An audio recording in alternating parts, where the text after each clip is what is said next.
I'm gonna tell you how to put thumbnails in CapCut. First, go to Chrome and search any background, like background. Give in the tutorial. So, if you want anything like this, just download it. Like if you don't know how to download it, guys, I'm gonna show you. Wait. Click on it. Maghintay kayo dyan, tatanungin ko yung amo ko. Si Rodrigo na ako. Yeah, guys, I have no signal. Okay, guys. Oh, no. Kuya, may gusto ko pa ng kwarto natin. And you search on download image. Okay, Mukhang hindi guys. naman po.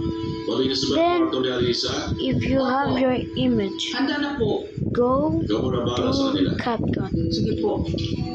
Like I told you, you pick the background that you use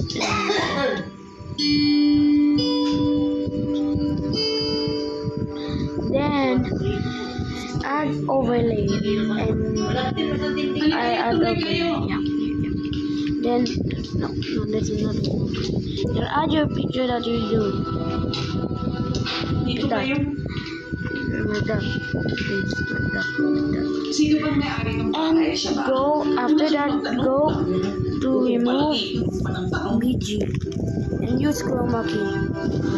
If you click any of the pro mode, it will stop you from exporting. So use chroma key.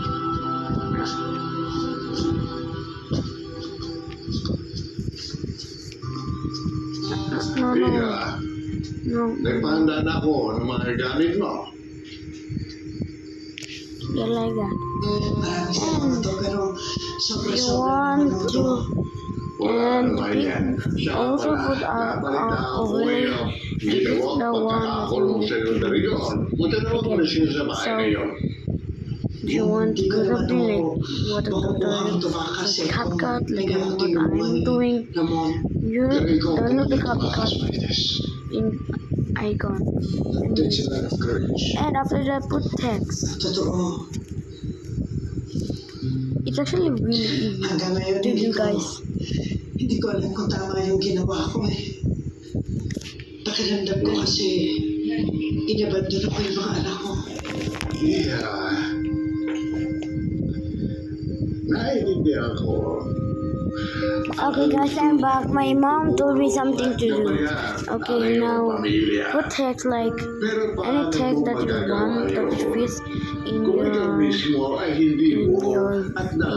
thumbnail. So I'll change how to put thumbnails in at saka mo tulungan muli in ang iyong mga mahal sa buhay. CapCut. Maraming salamat Cut. po, Julio. Okay. That and also use like styles and pick no. Use font blah blah blah. Use the styles. No, express. Use express and pick anything that you want. And boom, you're done. Tama ang kapamorang mo. Also, if you don't still know, use the cover like this one so you can put your thumbnail. So goodbye, guys. Ano yan?